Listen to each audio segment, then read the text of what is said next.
Her true story from Wyoming. On my birthday, my son abandoned me at a nursing home. A week later, I hit the lottery and never looked back. He said I was too much to handle. Turns out, I was too rich to chase. Your mom doesn't need love, she needs a facility. I had just dropped a glass of water. My hands were trembling from the arthritis that had crept in over the past few years. It slipped right out of my grip and shattered on the kitchen floor, scattering jagged shards across the tile. I stood there, frozen, ashamed, staring down like a child caught in a mess she did not mean to make. Before I could bend to pick up the pieces, I heard her voice, sharp, cold, and so casual it sliced through me like glass. You want to wipe her mouth for the rest of your life? Be my guest. But I say we drop her off and be done with it. My son did not answer right away. The silence that followed was heavier than any scream. Maybe he nodded. Maybe he looked away. I will never know. I only know that I stood on the other side of that kitchen doorway, invisible in the very house I once bled to build. The house still smelled like the wood polish I used every Saturday, back when Saturdays meant pancakes and cartoons and laundry on the line. The photos on the wall were ones I had hung, family vacations, graduations, Christmas mornings. And yet now, every corner felt foreign, like a museum where I was no longer allowed to touch the exhibits. I had been a nurse for 33 years. I had held the hands of dying children, stitched up drunk teenagers, and sat by countless bedsides where no family came. I had buried a husband and raised a son alone. I had balanced the checkbooks, fixed the roof twice, and even negotiated with the bank when we were 3 months behind on the mortgage. But none of that mattered anymore. Not to them. Now I was just the woman who dropped a glass. I remember the sound of the glass hitting the floor, more than the pain in my knees when I bent down. It was the sound of something breaking that could not be glued back. It was the moment I realized I was not a mother to them anymore. I was a mistake they were tired of fixing. I should have said something. I should have stepped into that kitchen, looked my son in the eye, and asked him where the hell his memory went. But I stayed silent. Not because I agreed, but because I was afraid that if I opened my mouth, the only thing that would come out was a sob. There is a specific kind of humiliation that lives in silence. It is not loud or theatrical. It is the quiet sting of realizing you are no longer respected in the place you once ruled, with grace and grit. I watched my daughter-in-law step over the broken glass with a wrinkled nose, like my clumsiness had offended her personally. She tossed a dish towel toward the floor and walked away. My son followed her, no longer even looking at me. They did not see me crouch down to pick up the pieces with trembling hands. They did not see the cut I got on my palm or how I wiped the blood on my old housecoat. They did not hear the quiet apologies I whispered, not to them, but to myself, for staying this long, for believing I still mattered here. That night, I sat in the small guest room they had pushed me into 2 years ago. The walls were bare. No family photos. No smell of my favorite soap. Just a bed, a small dresser, and a window that looked out onto a backyard I once gardened with joy. I thought about all the times I had said no to help, no to moving into assisted living, no to selling the house. I had said no because I thought being here, with my son, meant something. I thought love was stronger than inconvenience. But that day, in that kitchen, I understood something that took me almost 8 decades to learn. People do not always remember what you gave. They remember what you need. And once you start needing more than you can give, you become a burden. That is what I had become, a burden with shaky hands and a memory that sometimes fumbled for names. Later that night, I heard them laughing in the living room. My daughter-in-law's voice rang sharp, her words curling with that tone people use when they think old people cannot hear well. If she cannot even hold a fork anymore, what is the point? They laughed. They laughed while I sat upstairs, bleeding from a cut they did not notice, in a house I once filled with warmth. That was the night I stopped calling this place home. Crisis does not always come like a fire. Sometimes it walks in quiet, barefoot on familiar floors, and simply takes its place at the table. I lay in bed with the lights off, staring at the ceiling. My fingers throbbed, my pride did worse. The ache in my chest was not from age, it was from the truth. I had become something they tolerated, not someone they loved.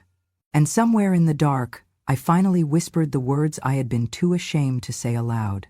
They do not want me here. I was not just unwelcome, I was in the way. That realization hurt more than any cut, more than any fall I had ever taken, because it meant I had to face the truth I had been avoiding for months, maybe years. In the house I once built, with hands that had healed, cooked, comforted, and carried, that same house now saw me not as a person, but as a problem.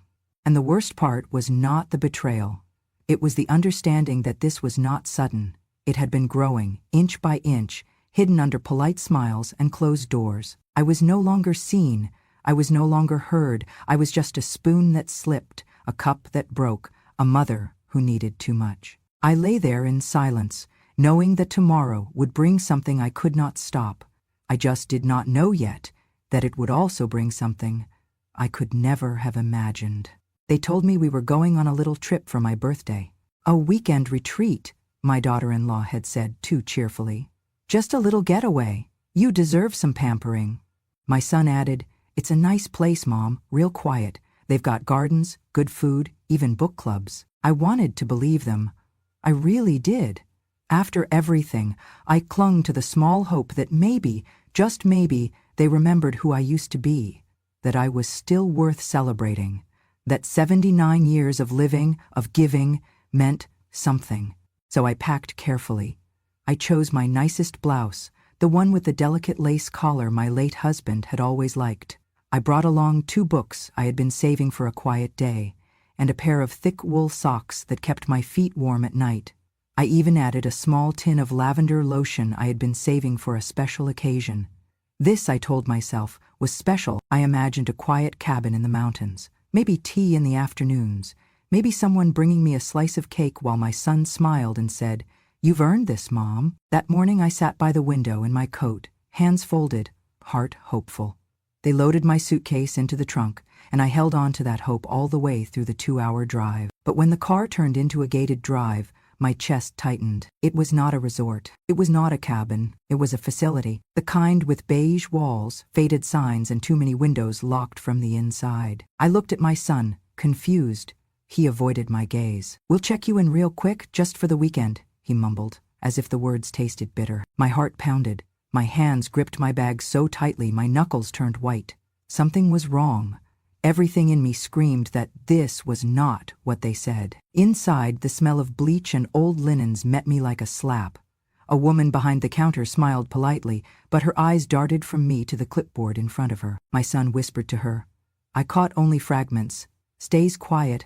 Some forgetfulness. Family emergency next week." They led me to a room with pale yellow walls and a single bed made military tight. There was a plastic chair by the window, a television bolted to the wall, and no hint of celebration. No balloons, no cake, no music. I turned to my son. "Where are we?" I asked. "It's just for a few days," he said, too quickly. "We'll come back. Just get some rest." Then he set down my small bag, just one. Not my suitcase, not the one with my books or my socks or the blouse I had ironed, just a tote bag, like I was staying overnight, like I had not spent my life packing lunchboxes and healing fevers and holding this boy through the darkest nights of his life. I opened my mouth to speak, but the air had left it. Before I could protest, he kissed the top of my head and said, "Take care, okay?" And just like that, they left. No explanation, no goodbye, no birthday wishes. I sat on the edge of the bed, numb, as the door clicked shut behind them. A few minutes later, a nurse walked in. Young, polite, and clearly uncomfortable. She handed me a clipboard. "Your son signed the paperwork. You're on a full-time care plan, Mrs. Gardner. Indefinite stay. He said you were aware." I stared at her. "Aware," I whispered. She shifted awkwardly. "Sometimes the transition is hard." I looked down at the paper. My name, my date of birth, my medical history, my son's signature. Indefinite, indefinite, indefinite. The word echoed in my head like a scream in a hollow cave. I clutched the arms of the plastic chair. My breathing got shallow. Not from age, not from illness, but from rage. They planned this. This was not a retreat, not a getaway. It was an exile, a removal. They dressed it up with lies and fake smiles and the promise of rest, but it was nothing more than abandonment. wrapped in a bow. In that moment, I was not a mother. I was a task completed. I wanted to scream. I wanted to rip up that paper, to storm out into the parking lot and demand they take me home, but they were already gone. The tin of lavender lotion sat unopened in the bag. My books, my socks, my carefully folded blouse, they were still at home. My home. The one they'd just removed me from without a second thought. I looked out the window, past the manicured garden, and into the dying light of a Wyoming afternoon. Snow was starting to dust the hills. It looked peaceful. Beautiful, even. But all I could feel was betrayal. They had calculated this. Not an impulse, not a desperate decision. They packed my bag. They lied to my face. They timed it for my birthday so they would not feel guilty. That was the worst part. They wanted to feel good about what they did. I sat alone in that pale room, knees cold, heart burning, and screamed inside my chest. I screamed without a sound, because what mother wants to admit her own child would rather erase her than honor her. I did not cry, not that day, but something inside me cracked, and this time, it would not be glued back. The room smelled like disinfectant and despair. It clung to everything, the curtains, the sheets, even my skin. A sharp, sterile scent meant to signal cleanliness, but never comfort. The kind of smell that told you, this is a place for endings, not beginnings. Every morning began the same way. A knock at the door, a nurse too cheerful for the hour, a reminder that today was oatmeal again. They called it a care facility, but the care felt more like management. Routines, rotations, regulated pills in plastic cups, faces changed shift by shift, but the tone stayed the same, gentle, practiced, emotionally detached. I never caused trouble. That was important to me. I took my medicine without complaint. I smiled when they asked if I was feeling okay today.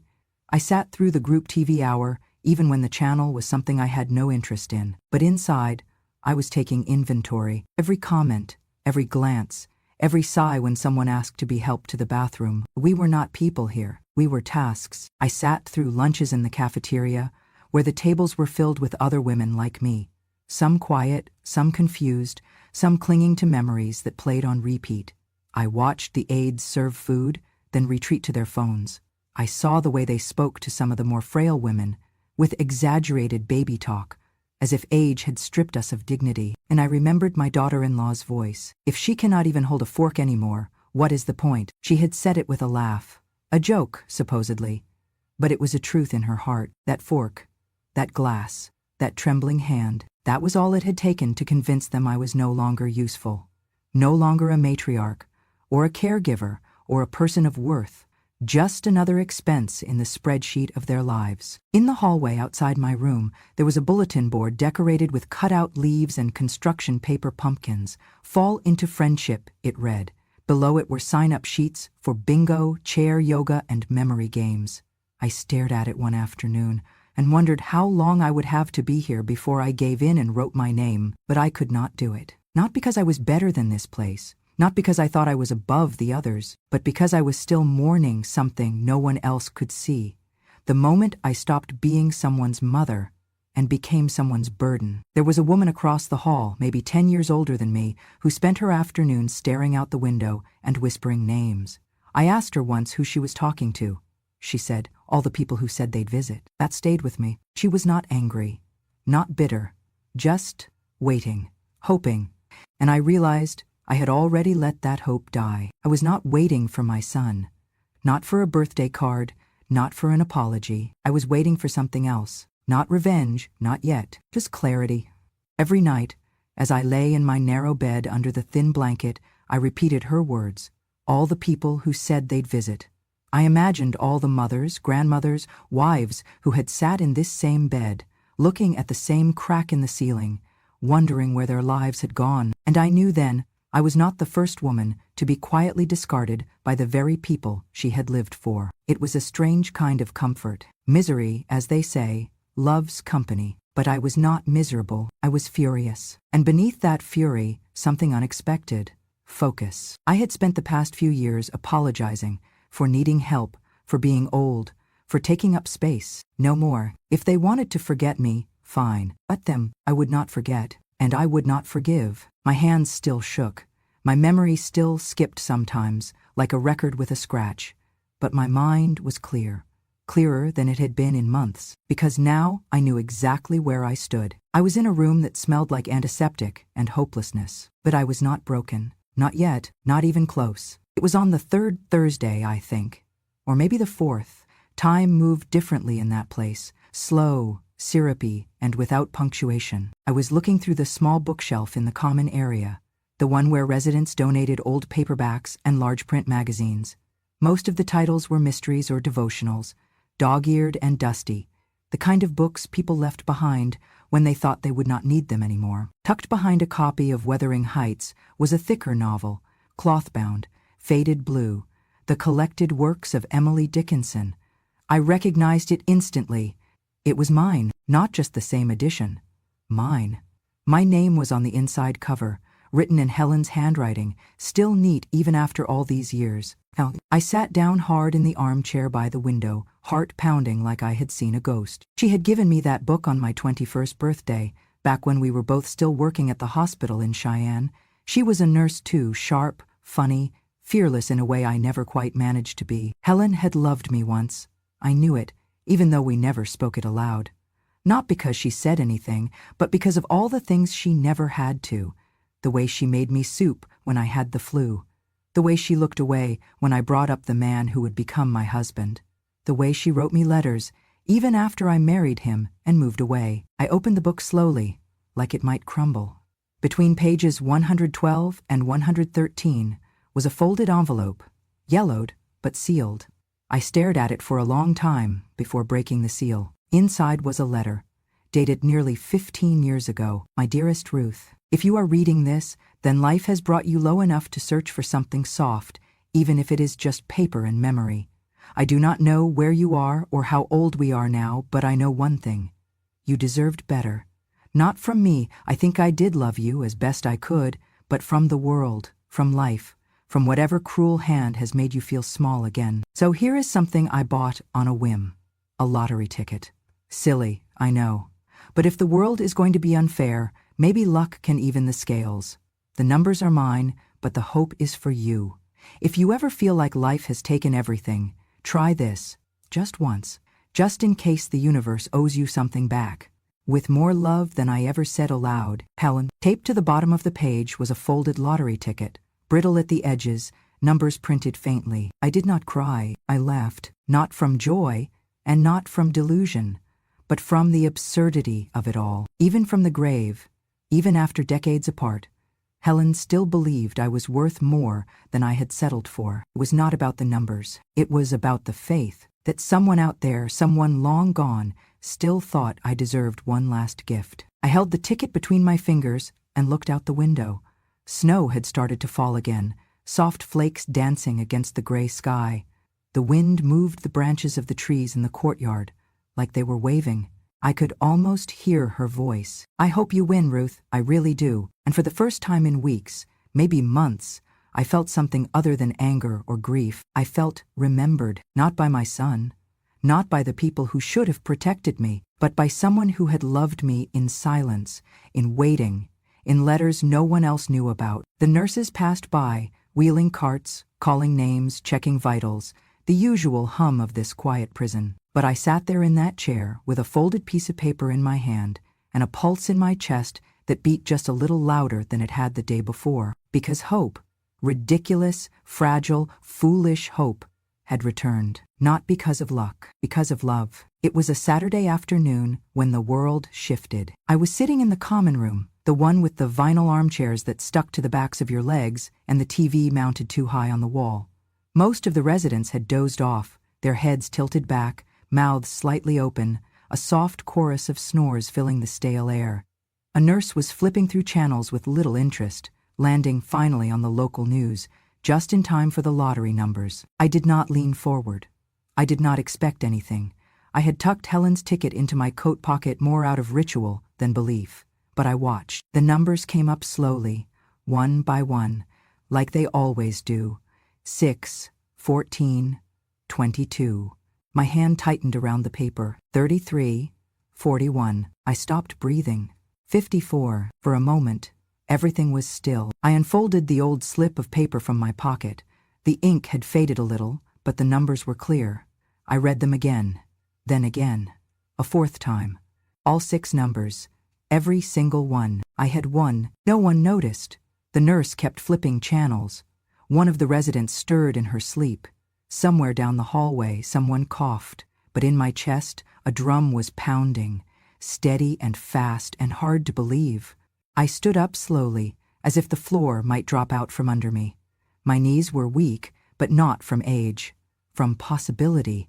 Back in my room, I closed the door, sat down on the bed, and stared at the ticket. Not a dream, not a prank. $87 million. The air felt different, heavier but lighter all at once, as if the walls of the facility were suddenly too small to hold me. I picked up the small flip phone my son had given me 2 years ago, the one I barely used, the one they probably hoped I would forget how to operate. My fingers moved slowly, deliberately. I knew exactly who I was calling. Michael Thompson, attorney at law, a former student of mine from when I taught nursing part-time. He had always been bright, respectful, and just rebellious enough to think a woman like me was worth listening to. When he answered, his voice cracked with surprise. "Mrs. Gardner?" "Hello, Michael," I said. "I need your help, and your absolute discretion." He came to see me that evening, no questions asked. I had him meet me in the rear garden courtyard, where the cameras could not see and the nurses rarely bothered to look. I showed him the ticket. He blinked, swallowed, then smiled in a way that was all professionalism and a little boyish awe. "Is this real?" he asked. "As real as the silence in this place," I said. We got to work immediately. He made arrangements to claim the prize through a blind trust. Everything routed carefully, quietly, so that my name would not appear in headlines. We used Helen's initials as the trust's name. I told him I wanted it all handled within a week, and I wanted full control. Then came the second part. "I want you to find out who owns my old house," I told him. "And I want to buy it." He tilted his head. "Under your name?" "No," I said. "Under the trust. I do not want them to know it is me. Not yet." Michael nodded slowly. "You want to stay hidden until the right moment," I said. He made the calls. I watched him from across the courtyard, the autumn wind brushing leaves along the path like whispers. I did not smile. Not yet. I was still holding it all in, every bruise from every word that had stripped me of value. By Monday, the transaction was underway. My account under the Helen R. Trust had been credited with the winnings. The house was in the process of being purchased. My son and daughter-in-law had no idea the buyer was me. I requested one final thing: relocation. Michael helped coordinate a transfer out of the nursing facility. A private healthcare advocate signed the papers, citing a new premium care residence on file. I left without a goodbye. They offered to pack my things, but I told them I had everything I needed. In truth, I did not want anything from that place to follow me. The car that picked me up was warm, leather-seated, with a thermos of hot tea in the cup holder. I rode with my eyes open, watching the hills of Wyoming roll past like old memories. I thought of Helen, of her laughter, her letter, the fact that she had given me this final push, this quiet revolution. When we reached my new home, a modest cabin on private land, surrounded by birch trees and silence, I stepped out, closed my eyes, and breathed in freedom. For the first time in over 30 years, I did not have to ask permission to go outside. I did not have to explain why I needed more time, more space, more love. I did not have to apologize for the body that had aged or the mind that had slowed. I was not a burden. I was not a patient. I was not a guest. I was the owner. I stood on the porch, warm mug in hand, and watched the sun set, without anyone calling me inside or checking their watch or sighing with impatience. The quiet was not lonely. It was mine, and I exhaled, because I had not just won the lottery. I had reclaimed my life. The cabin was small, but it was enough. It sat on a quiet stretch of land by the lake, hidden behind birch trees that whispered with every breeze. The water reflected the sky like it had nothing to prove. No one knew I was there, and for the first time in years, no one expected anything from me. The mornings were mine. I made tea slowly, savoring the sound of the kettle. I read books without being interrupted. I walked by the water, wrapped in a shawl Helen had given me decades ago, and let the cold bite my cheeks. No calls, no caretakers, no condescension, only peace. Meanwhile, 3 towns over, My son received a letter he never expected. The house, the one I built with my husband's hands, the one where I raised him, comforted him, fed him, had been sold. The new owner, operating through a holding company, was raising the rent by nearly triple. Sudden, legal, and final. Michael had ensured everything was airtight. There would be no loopholes, no negotiation. The trust owned the property, and the trust wanted a new tenant or a clean exit. They panicked. They called the real estate office, begging to speak to the owner. They demanded explanations, tried to guilt the agent into reconsideration, but no one at that office knew who I was. On paper, I was no one. They were told, simply, the terms are non-negotiable, you have 30 days. I watched it all unfold from a secure login Michael set up. The front door camera still fed to a cloud server. He made sure I had access. I saw my daughter-in-law standing on the porch, waving a letter in the air, furious. My son behind her, phone to his ear, face pale. Boxes started appearing within a week. They had nowhere to go. Their lifestyle was too inflated, their savings too thin. They had spent the last 2 years living like royalty in a castle they never owned. And now, the castle had evicted them. I watched as they hauled boxes down the steps I had scrubbed on my hands and knees for 20 years. I watched them argue over what to keep and what to toss. I watched them fill a dumpster with things I once considered heirlooms, and I did not smile. Not because I was soft, but because it was not satisfaction I felt. It was justice. There is a difference between revenge and balance. I was not trying to hurt them. I was simply reclaiming the space they stole from me. They had made their choice. They turned me into a transaction, and so I responded in kind. The house became a number on a spreadsheet. The rent became a line on an invoice. They wanted to treat me like an inconvenience. Now the inconvenience had sent them packing. As they drove away in a rented moving truck, I closed the laptop and looked out over the lake. A duck skimmed the surface, leaving a gentle wake behind it. I did not cry. I did not cheer. I just sat there, hands warm around my mug, and let the silence settle. There was no need for a speech. No need for a final confrontation. They would never know who did this, and they would never know why.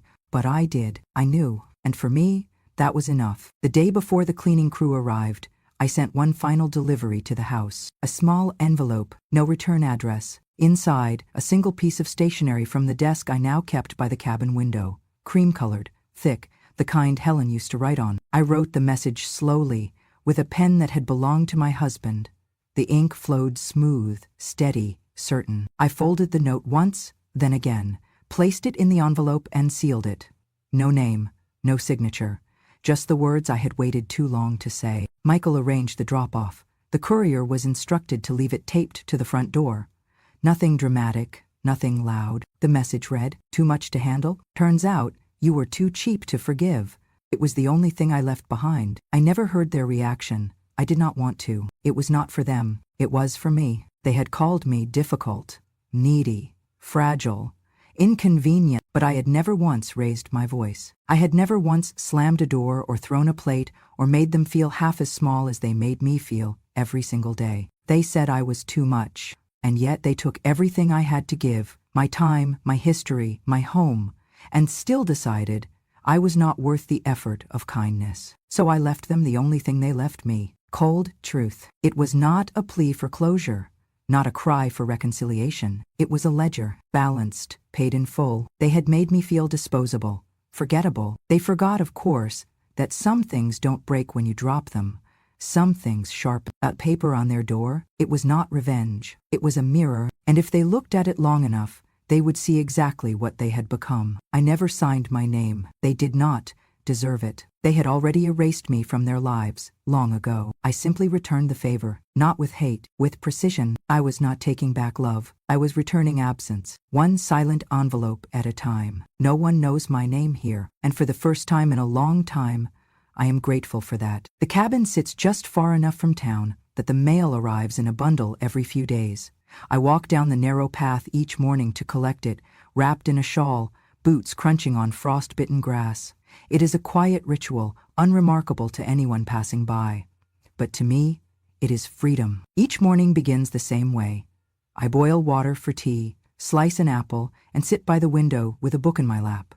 I read slowly now, not because I have trouble understanding, but because I finally have time to savor each sentence, The world no longer rushes me. No one calls my name with urgency. No one checks a clock and sighs when I speak. I am not a burden here. I am not anything to anyone, and that is its own kind of peace. Some afternoons I write letters, not to my son, not to the people who left me behind. I write to women like me, to names I find in articles, in local obituaries, in forums online, women who were discarded, sidelined.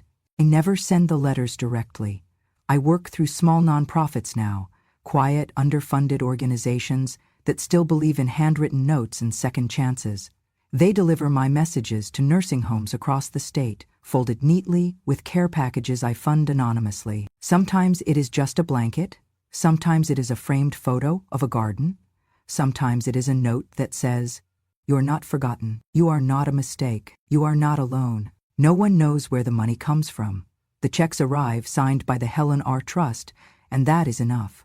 I sponsor music hours, new mattresses, holiday meals. I fund transportation so residents can attend church or just visit a park. These are small things, but to people who have been made to feel small, they matter. They matter deeply. I do not want my name on a plaque. I do not want recognition. I just want the silence we are shoved into, us older women, us mothers, us widows, to feel a little less like a sentence and a little more like a choice. Sometimes, when I walk by the lake, I think about what would have happened if Helen's letter had never found me, if that ticket had never been folded between pages, if I had never been reminded, by someone long gone, that I was still worthy of a better ending. That thought stops me cold every time, because it means there are others still waiting, still sitting alone in quiet rooms, still believing they are too much to handle. And that is why I keep writing, not for closure, not for anger, but to keep their stories and mine alive, one letter at a time, one act of quiet defiance at a time. I do not know where my son is now. I do not ask. I do not check. I do not wonder if he thinks of me, as I am no longer holding out for love that has an expiration date. Some kinds of love are loud and shiny and easy to claim, but the kind that lasts, it is patient, it is quiet. It is the kind that hides a lottery ticket in an old poetry book, just in case. It is the kind that sends blankets to strangers you will never meet, just to remind them they are not invisible. It is the kind that carries no name, but leaves a mark anyway. In the evenings, when the sun disappears behind the hills, I light a candle and sit by the fire. The flames crackle softly. I sip my tea and listen to the wind move through the trees. No one calls, no one knocks, and I am not lonely. I am whole, because I know now that I was never too much. I was simply too strong for small hearts, too sharp for shallow people, too real for those who only wanted me quiet. They could not handle me because they never tried to understand me, and that is not my shame. That is theirs. I do not need them to know I am doing well. I do not need them to wonder where I am. I do not need them to see me happy. I just need to know that at long last, I am living a life that feels like mine. One without apology, one without fear, and without needing to ask if I am allowed. And that is enough. It is more than enough. Because after all this time, I finally believed the one truth I used to whisper to myself when the lights were off and the house was silent. I do not need them to know I lived well. I just need to know I lived right. Thank you for listening to my story. If it touched your heart even just a little, know that you are not alone. Somewhere out there, someone else has felt forgotten, betrayed, or left behind, just like I once did. But remember this, silence is not the end. Sometimes it is just the beginning of a louder kind of truth. If you believe in stories that matter, real stories from the quietest women in the room, then subscribe to Grandma True Stories. Here we don't shout, we remember, we reveal, and we remind the world. Revenge has no expiration date. Wisdom doesn't scream, it endures. And when a grandma speaks, the world listens. Click subscribe and join a community where the forgotten are finally heard.